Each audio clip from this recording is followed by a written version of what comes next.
자, 이제 2교시를 시작하도록 하겠습니다. 자, 2교시는 이제 160페이지 형 양전부터 보도록 하겠습니다. 자, 이제 50조 형의 경중, 51조 양형의 조건. 거기 이제 중요한 부분 밑줄 쳐놨죠? 그 성행, 그 연령, 성행, 지능, 환경. 그래서 성별이 아니죠. 성별에 따라 양형의 차등을 두면 안 돼요. 일단 피해자에 대한 관계죠. 범인에 대한 관계가 아니에요. 범인의 관계는 공범 관계입니다. 자, 근데 범행 후의 정황이죠. 범행 전의 정황이 아닙니다. 그래서 범행을 저지르고 나서 자기가 이제 용서를 빌었느냐, 뉘우치느냐 이런 걸 따져보는 거예요. 자, 정상 참작 사유가 이제 장량 감경이라고도 합니다. 네, 선택형과 정상 참작 사유 감경 넣을 거죠. 법률상 감경. 법률상 감경 사유는 다음과 같다. 그래서 그 3호가 보면 유기형의 경우는 형기의 2분의 1로 한다 이렇게 돼 있어요. 그래서 감경할 때 이렇게 하한이 있고 상한이 있을 때 가중은 상한만 가중하죠. 근데 하한 그 감경 둘 다 합니다. 그래서 단기와 장기를 합쳐서 형기라고 그러죠. 형기를 감경한다 이렇게입니다. 자, 그런데 거기 보면은 이제 제 6호에 벌금 감경이 있어요. 벌금은 다액만 감경한다 써 있어요. 그래서 소액하고 다액이 있으면 두 개 더해서 금액을 감경한다 그래야 되는데 다액만 감경한다 써 있으니까 잘못됐다 보죠. 금액이라고 해석을 해야 된다. 이 플랫장이 됩니다. 써있죠? 금액이라고 해석을 한다. 써있습니다. 자, 가중감경 순서 각특, 누법, 경작 이렇게 됩니다. 각특, 누법, 경작 이렇게 되죠? 이렇게. 그럼 여기 이제 전부 다 가중이에요. 가중. 감경 두 개밖에 없어요. 두 개가 이제 감경입니다. 그죠? 네. 자, 9월에 다 써있네. 그래서 종교, 성별, 공범, 범행전은 제외된다. 각치우선의 원칙에 따라서 상습범은 형기의 2배를 가중한다. 2분의 1을 가중한다. 그래서 원래 그 가중은 상한만 하는 건데 각치우선의 원칙에 따라서 상습범만 예외죠. 상습범만 그 하한과 상한을 둘 다 가중하니까 단기와 장기 합쳐서 형기를 가중한다고 이렇게 써있어요. 이렇게 써있죠. 상습범 하나만 딱 예외입니다. 두 개 다 가중한다고. 총칙상 2분의 1 가중이지만 누범만 딱 2배 가중이죠. 전부 다 가중 감경은 딱 절반이에요. 누범만 2배. 그리고 그 총칙상 법률상 감경과 장경 감경은 모두 절반 감경입니다. 그래서 그 감경을 할지 말지는 판사 재량인데 감경하겠다고 선택했으면 법률상 감경에 따라서 절반 감경을 해줘야 돼요. 그리고 상한한 둘 다 감경합니다. 그다음 징역의 하한은 단기고 그 상한은 장기이며 두 개 합쳐 형기라고 표현한다. 법에 따라서 이제 가중, 거듭 감경, 여러 번 감경, 면제 다 되는데 그 재판에 의한 감경이 장량 감경이에요. 장량 감경은 감경만 가능하다. 장량 감면 아니죠. 장량 감경이요. 감경 하나만 가능하다. 자, 그리고 자, 가중 감경 순서. 우리 저 판례 이론 각특, 누법, 경작, 법경작이죠. 법이라는 경이 있으면 각특, 누법, 경작, 법을 먼저 하고 근데 경합법 가져갑니다. 자, 보시면 됐고 그다음에 두 번째 판례론 가중감경의 방법. 자, 원래 이제 가중은 상한만 가중해야 돼요. 근데 각칙 우선 원칙에 따라서 264조면 각칙이잖아요. 87조부터 각칙이 시작된단 말이에요. 그래서 상습은 그 각칙이 있으니까 형기의 2분의 1 가중한다. 형 동그라미 하시고 그 형이 이제 장기 단기를 포함하는 거예요. 그래서 장기 단기 모두 가중을 한다 봅니다. 그다음 D번 벌금 감경의 다액이라고 써 있는데 잘못된 거다. 금액이라고 해석을 해야 된다. 그 다음에 D번 37조보다는 경합범이 이제 사후적 경합범이죠. 그 사후적 경합범 보면은 임의적 감면이라고 돼 있어요. 자, 임의적 감면이라고 돼 있는데 임의적 감면에서 감경인지 면제인지는 법원의 이제 선택이에요. 선택. 근데 감경을 선택했다면 55조 법률상 감경 예에 따라서 해야 돼요. 그럼 법률상 감경을 선택하면 어떻게 됩니까? 상한과 하한을 둘 다 감경하되 절반까지만 딱 감경해야 되는 거죠. 그래서 거기 보니까 절반까지만 감경해야 된다. 절반 미만으로 하면 안 된다. 이거죠. 잘 모를까봐 이제 줄을 다 써놨어요. 뭐 37조, 55조 그러니까 무슨 조문인지 모르잖아요. 저희가 쭉 써놨습니다. 자, 1번 장기, 단기 모두 다 이제 감경을 해주는 게 원칙이기 때문에 장기, 단기 어느 하나만 감경해도 안 되고 2분의 1보다 더 넓게 막 4분의 1, 5분의 1 해도 안 되는 겁니다. 자, 정상 참작 감경, 장량 감경이에요. 네, 법률상 감경을 다 하고 나서 이제 맨 마지막에 장량 감경 딱 한 번 한다 이거예요. 각특, 누법, 경작. 그다음에 장려감경 할 때 그 디귿 리을 묶어서 이제 하나의 죄랑 제가 두 개인 경우가 있어요. 자, 그래서 그 장려감경은 그 죄의 질에 따라서 감경을 하는 거기 때문에 형벌의 수는 상관없어요. 죄의 질에 따라 하는 겁니다. 그래서 죄가 하나다, 죄가 두 개다로 구별하죠. 그래서 하나의 죄에 대해서 징역 벌금 있어요. 이건 징역 벌금이 있단 말이에요. 그러면 이건 죄가 하나니까 감경도 똑같이 가야 돼. 둘 다 하든가 둘 다 하지 말든가 이렇게 된다고. 근데 이건 죄가 다르니까 이것도 감경은 다를 수가 있는 거죠. 이렇게 해도 되지만 이렇게 해도 된다 이거예요. 이렇게 따로 간다 이거예요. 그래서 하나의 죄에 대해서 그 징역벌금 병가됐을 때 죄가 하나니까 감경도 똑같이 가야 되는 거고, 리얼번에 경합범위라 죄가 두 개면은 따로 가야 돼. 따로 갈 수도 있는 거예요. 개별적 판단 이렇게입니다. 자, 다음 페이지. 자, 이제 형의 가중감경은 이제 그 두 문자 쭉 다 외워줘야 됩니다. 필요적 면제가 되는 거. 면제 4개 나오죠. 그 형 실행 종료 형폐지는 그 소송 면제. 그 재판확정후 집행 단계에서는 집행 면제. 그다음에 친족간 특례는 책임 면제. 범인 증거. 그다음에 재산죄는 형 면제. 외워주시고. 그다음에 담배 필 거면 내외 사방 현탁하고 가스통이 폭발하니까 의무감을 가지고 장본인은 중지해라. 그 다음 필경 농화방조. 그 다음에 이갈면 사후 과자 불가능 이렇게 써있죠. 그거 쭉 하시면 되고. 그 다음에 임의적 감경 두 문자. 임경장 조직에서 약자를 딱 끊고 약치매매 인상쓰도록 강요했다. 두 번째 줄 약치매매 인상 강요는 해방 감경 규정이 있어요. 강요했다까지 보시면 됩니다. 자, 다음에 이제 미결금일수가 있습니다. 자, 57조 미결금일수는 한국의 미결을 말하는 거예요. 외국 미결을 말하는 게 아니고 그냥 전부 산입해 줘야 되고 일부 산입 안 됩니다. 산입한다, 필요적이지, 할 수 있다, 임의적 그럼 틀린 거예요. 자, 그 아래 이제 판례들 보시면 되겠습니다. 자, 다음에 이제 오른쪽 가서 이제 판결의 공시도 있고요. 그거 이제 무무 이렇게 써놨죠? 무무 써놨어요. 그래서 58조 2항 가보면 피고 사건에 관해 무죄 판결을 할 때 무 나왔죠? 선고, 무죄 판결 선고해야만 돼요. 의무죠, 의무죠. 무 써놨습니다. 나머지 뭐 면소 판결 이런 건 이제 할 수 있다 임의적이거든요. 자, 자수와 자복. 그러니까 표를 딱 써놨습니다. 자수라는 게 자발적으로 수사 기관에 가서 자기 집 신원 뉘우치는 겁니다. 자수 시인. 그래서 이제 그 즉 범죄 후 체포 전까지니까 범행 발각 전은 불문하는 거고요. 자발적이니까 뭐 법원 직원 추궁 답변에 대해서 말한 건 자발성이 없어요. 물어보니까 답을 하는 거죠. 수사기관 해야 되죠. 제3자에게 하거나 법원에게 하면 안 됩니다. 그 다음에 시인하고 뉘우쳐야 되니까 부인하거나 그러면 안 돼요. 그 일부 자수한 경우는 이제 그 일부만 혜택을 줄 수 있는데 만약에 일부 자수에서 그 저인법조가 달라지게 되면은 그걸 악용하는 사람들이 있기 때문에 혜택을 안 줍니다. 자, 그 다음 이후 한 번 자수는 영원한 자수죠. 한 번 자수 성립하면은 영원히 나중에 죄를 부인해도 자수가 유지가 되는 거고, 한 번 자수가 안 되면 영원히 자수가 될 수 없어요. 그래서 한 번 자수가 안 됐다, 나중에 막 울고불고 시인해도 성립이 안 됩니다.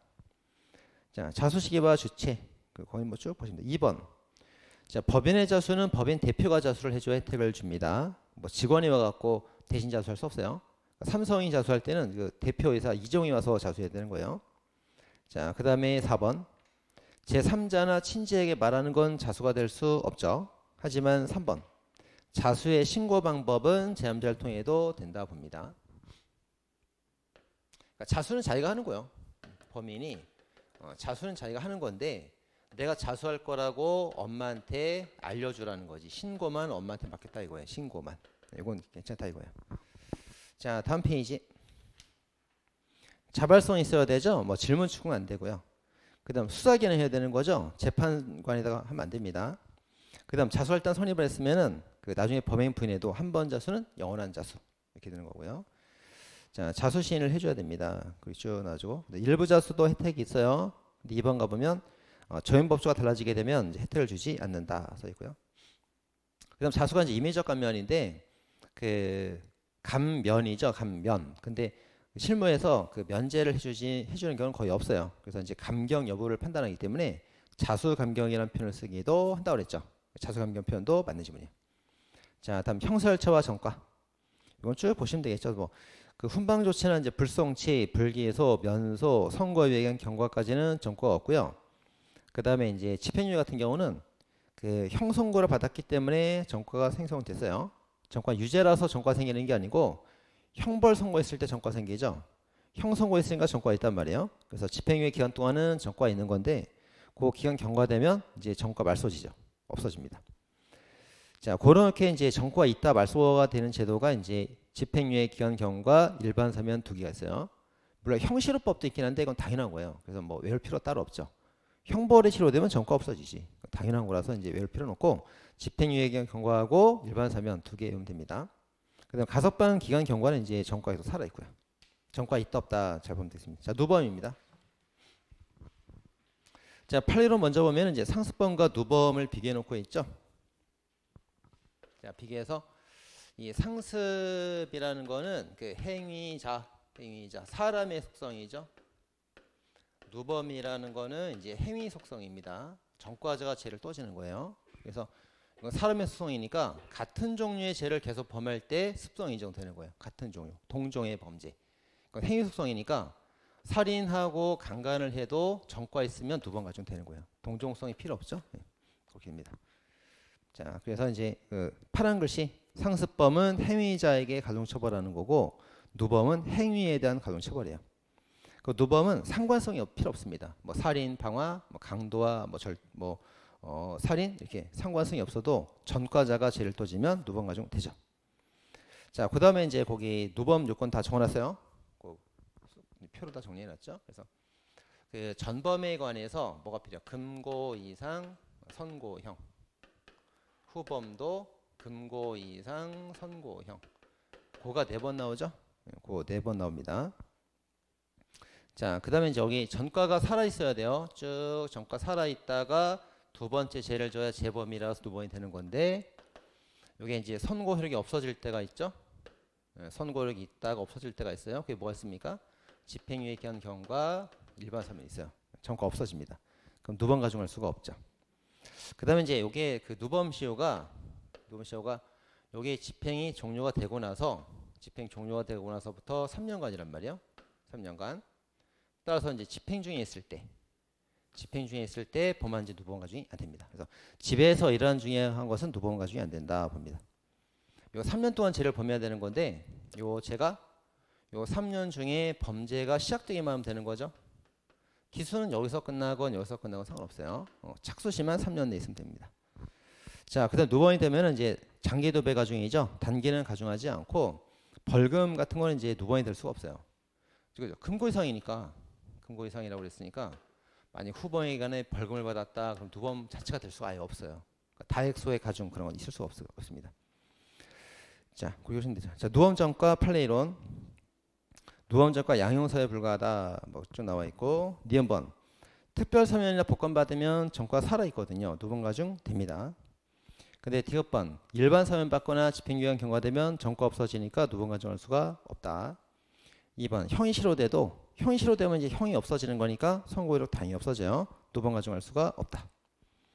자, 그다음 리을번하고 미음번 재심이 가능하다고 재심 확정이 됐다는 건 다른 거죠. 다른 거예요. 그래서 이제 전범에 대해서 이제 1심 판결이 있었다, 2심 있으면 1심 없어지고, 3심 있었다, 2심 없어지고, 재심이 가능하다. 아직 전과 살아 있단 말이에요. 전과 살아 있으니까 요때 누범 될 수 있다 이거지. 근데 이제 재심이 확정됐다 그러면 재심이 확정이 되는 순간 3심 없어지죠. 3심 효과 없어진다고. 그죠? 그럼 누범 기산점이 여기로 바뀌어 버리는 거예요. 여기서부터 이제 계산해 되는 겁니다. 이게. 그래서 재심이 가능하다는 것만으로는 확정 판결 전과 살아 있는데 재심이 확정이 돼 버리면 그 확정된 예전 그 대법원 판결이 없어져 버려요. 그래서 재심 확정 판결 요때부터 다시 이제 기산점이 시작되는 겁니다. 이렇게 그렇게 해야 돼요. 자, 누범 기간. 자, 벌금형 받았을 때 누범 가중이 안 되고요. 금고 이상이 됩니다. 기간 중 뭐 3년 경과 후 누범 기간이 지났다 안 된다 봅니다. 그다음 후범 시기는 그 3년 내에 범죄 실행만 해주면 되는 겁니다. 그래서 그렇게 그 끝나는 시기가 언제든지는 중요하지가 않죠.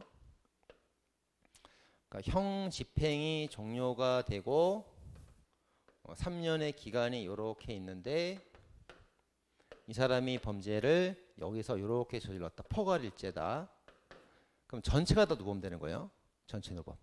근데 여기서 이제 죄를 저지르고 여기서 또 죄를 저질렀다. 실체 경합범이다. 그러면 해인을 끊어서 볼 수 있는 거잖아요. 그럼 요것만 2번 가지면 되고 3년 기한 경고가 되고 2번이 될 수가 없죠. 이렇게 끊어서 보면 됩니다. 그래서 상습범, 포괄일제 일부 범죄가 그 3년 내에 벌어졌으면 나머지 전부 다 2범이 될 수 있다. 봅니다. 자, 특가법이 있고요. 다음 페이지. 자, 특가법의 2번. 자, 특가법의 2번. 상습성 인정되지 않는 경우에도 2번 가중 처벌할 수 있고요. 그 다음에 가로 1번 가보세요. 특가법 5조에서 제5항에 따라서 누범 상습범 가중 처벌이 되었어도 형법상 2번 가중을 또 한 번 해요. 그러니까 2번 가중 되는 거예요. 엄청난 가중이죠. 그것도 괜찮다 이겁니다. 그 법 조항이 다르니까 다른 거다. 별개다. 또 할 수 있다. 그 다음 D번 그것도 마찬가지고요. 자, D번. 자, 전과가 있을 때 2번 가중할 수가 있는 건데 그 소년으로 받은 징역형은 형전과 맞습니다. 2번 가중 전과 맞고 그 다음에 1번. 자, 면소나 공소기각 판결은 그 재판 실체 판단 들어가지 않았죠. 이건 형벌 전과로 볼 수가 없다. 그 다음 B번. 보호처분 받은 경우도 이게 그 교육받은 거죠. 보호처분. 소년은 교육받은 거기 때문에 그 전과로 볼 수가 없다. 이렇게 되어 있습니다. 자, 나머지 보시면 되겠고. 자, 선고유예, 집행유예, 가석방입니다. 자, 선고유예는 이제 거기 59조에 있어서 이제 쭉 건들 나오고요. 근데 보호관찰 붙일 수가 있고 선고 효과는 이제 기간 경과되면 면소 간주가 됩니다. 실효제도 있고요. 판례이론. 판례이론은 중요한 것만 볼게요. 디귿번. 개전의 정상 현재한 때 그래서 범죄를 자백하정 부인할 때에도 자기가 죄를 진 게 아닙니다. 부인할 때 뉘우침은 좀 없죠. 하지만 경미한 범죄라면 선고유예가 가능하다 봅니다. 그다음 리얼번. 그 전과라는 것은 이제 범죄 경력을 말하고 그 전과를 말하는 게 아니에요. 쭉 올라가 볼까요? 쭉 올라가면 이제 59조 제1항. 자, 조문 쭉 올라가 보세요. 59조 제1항에서 그 단서 가 보세요. 59조 제1항 단서. 다만 자격정지상 형을 받은 전과 있을 때에는 예외로 선고할 수 없다 돼 있죠. 근데 전과라고 돼 있다고 전과. 그러니까 전과라고 돼 있으니까 이제 오해할 소지가 있는데 판례 뭐로 해석합니까? 그 전과를 경력이라고 해석을 하는 거예요. 범죄 경력. 그죠? 따라서 쭉 내려와서 이제 리얼번 가보면 리얼의 1번. 59조이랑 단서에 보면 전과라고 되어 있다. 근데 그 전과는 범죄 경력을 의미한다고 보는 게 맞다. 전과라고 써 있지만 경력이라고 해석을 합니다. 그래서 경력이 있으면 선고를 못 하는 거예요. 됐죠? 그거 보시면 되고. 그 다음에 이제 비읍번. 형을 병고할 때가 있고 형벌이 하늘 때가 있어요. 이거죠, 이거. 아까 이제 그 장량감경은 죄질에 따라 판단하기 때문에 죄가 하나인지 2개인지가 중요했어요. 근데 여기 선고유예나 그 집행유예 같은 경우는 그 죄질에 따라서 하는 게 아니라 형벌의 수에 따라 결정되기 때문에 죄가 몇 개든 상관없단 말이에요. 1개건 100개건 상관없고 형벌이 징역 1개냐 형벌이 징역벌금 2개냐 이게 중요한 거예요. 형벌이 하나면 이걸 쪼개가지고 뭐 선고유예, 실형 이럴 수가 없죠. 쪼갤 수가 없고 형벌이 다르면 이제 얘는 뭐 집행유예, 얘는 뭐 선고유예 이게 따로따로 갈 수가 있죠. 이렇게 갈 수 있습니다. 장량감경은 죄의 수에 따라 결정되는 거고 선고의 일부 선고의 같은 건 이제 형벌의 수에 따라 결정되는 겁니다. 이렇게. 자, 되겠죠? 그래서 이제 형벌이 병가돼서 2개면 일부 선고유예가 되지만 하나 형벌을 일부를 쪼개서 할 수는 없다. 이렇게 있습니다. 자, 다음 페이지. 자, 주형과 부가형 돼 있어요. 그 주형은 징역 같은 거고 부가형은 이제 몰수수행 이런 거예요. 그래서 주형, 징역을 선고유예하면 몰수수행도 따라간다. 근데 주형을 하지 않으면 부가형도 안 한다. 하면 하고 안 하면 안 한다. 이렇게 따라간다. 이렇게 되어 있습니다. 자, 그 정도 보면 되겠죠. 그다음 집행유예 들어갑니다. 62조 1항. 집행유예 요건이 쭉 나와 있고요. 뭐 다만 결국사유도 있고 제2항 가보면 형을 병고할 때 안에서 집행 일부 집행유예 가능하다. 이렇게 써 있습니다. 보호관찰도 있죠. 사회봉사 수행명령이 집행유예만 있어요. 여기. 실효제도, 취소제도 이렇게 있습니다. 자, 실효제도 볼까요? 자, 집행유예 선고를 받은 자가 집행유예 기간 중 동그라미, 고의로 고 동그라미, 금고 이상 실형을 선고받을 때 금 동그라미, 실형이어야 되죠? 실 동그라미, 판결 확정된 때 효력을 잃는다, 효 동그라미. 자, 그럼 이제 실효제도 요건 다 나왔죠? 어떻게 돼? 금고중 실효죠? 금고중 실효. 금고 이상 고의범 기간 중에 범한 죄 실형 효력상실 이렇게 납니다. 그래서 주로 이제 많이 속이는 게 뭐냐면 고의범 대신 과실범이라고 많이 속여요. 그럼 이제 아니다 범되고 효력상실을 취소 사유다 이렇게 많이 속입니다. 그럼 아니다 이렇게 보면 돼요. 금고중 실효예요. 금고중 실효. 그다음 취소 제도가 있고 효과. 이제 오른쪽에 가보세요. 판례 이론. 집행유예 요건. 자 여기 뭐 디귿번 봤고요. 자 집행유예 두 번째 판례 이론. 집행유예 시기와 효과. 자 집행유예 기간의 시기를 따질 때 판결이 확정된 때부터 시작을 해야 되겠죠. 그 다른 하나 징역형 집행 종료를 하면은 안 됩니다. 그건 안 되고요. 그다음에 니은번 집행유예 받은 사람이 그 형의 선고 법적 효과가 없어진다는 것일 뿐이지 형선고 법적 효과가 뭐예요? 이게 전과예요. 네, 전과가 없어진다는 것일 뿐이지 형의 선고했던 사실 경력이죠. 경력이 없어지는 건 아니다 이렇게 말합니다. 자 따라서 이제 디귿번에 뭐라고 돼 있어요? 집행유예 기간이 경과가 된 다음에 다시 집행유예가 가능하다 이렇게 되어 있습니다. 이렇게. 조금 좀 이따 볼 겁니다. 자 다음에 이제 맨 아래 네 번째 판례 이론 가면은 그 보호관찰 집행유예 봉사수강 동시에 명할 수가 있다. 그다음에 뒤한번 그 사회봉사 명령으로서 이제 금원 출연이거나 그 강요한 기고는 안 되죠. 사회봉사라는 게 시간 단위 일을 시켜서 이제 죄를 뉘우치게 만드는 건데 돈 내고 떼우면 안 돼요. 그리고 강요과 기고는 일을 시키는 건 맞는데 이거 양심의 저에 반하니까 또 안 됩니다. 자 다음 페이지. 자 그래서 이제 오른쪽에 가보면 이제 173페이지에 그 세 개 다 비교해놨죠. 선고유예, 집행유예, 가석방 비교해놨습니다. 자 선고유예는 이제 어떻게 해야 돼요? 경찰 범죄 신고 112. 선고유예는 112 이렇게 되죠. 112. 1년 이하 징역, 보호관찰 1년, 기간 2년. 그리고 이제 그 집행유예는 이제 뭐가 들어가요? 500만 원 이하의 벌금이 들어가요. 벌금. 그죠? 이게 이제 중요한 내용이고 최근 기출됐던 거고 그다음에 요거는 이제 여기 1년하고 2년이 아니고 판사 재량으로 만들 수 있다. 이게 중요합니다. 재량이다. 뭐 1년에서 5년 뭐 그런 게 중요한 게 아니고 판사 재량으로 만들 수 있다. 그게 중요합니다. 재량. 자, 그다음 이제 맨 아래가 표가 나오죠. 그 표가 나오는데 거기서 이제 그 다 설명해 줬지만 그 두 번째 해석만 보도록 하겠습니다. 거기가 제일 잘한다고 그랬어요. 자, 갑이 A라는 죄를 저질러서 유죄가 되었고 형벌이 선고된 사실은 있어요. 근데 그게 이제 집행유예가 된 상태고 집행유예 기간이 다 경과가 된 거예요. 그럼 이제 선고의 효력이 없어지죠. 그럼 선고받은 사실은 있으니까 뭐는 있어요? 경력은 살아있단 말이에요. 근데 효력이 없어졌으니까 전과는 말소가 된다. 이거 이렇게 전과 없어지죠.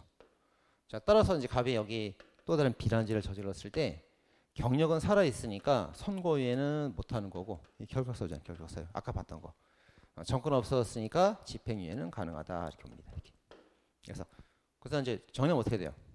집행유예 기간 경과된 사람한테 선고유예는 못하고 집행유예는 가능하다. 이렇게 나오는 거죠. 집선은 안 돼요. 집집만 됩니다. 집선은 안 되고 집집만 됩니다. 자 다음 페이지 175페이지 가면은 이제 뭐 시효중단도 나오고 그 다음에 뭐 됐네. 그리고 맨 아래 가면 이제 그 군법 적용 대상자에게 전자발찌 채울 수 없다 이렇게 나옵니다. 됐죠? 끝. 그래서 형법 다 끝났습니다. 그럼 자 쉬었다가 한 15분 정도 쉬었다가 이제 수사 증거 나오도록 하겠습니다.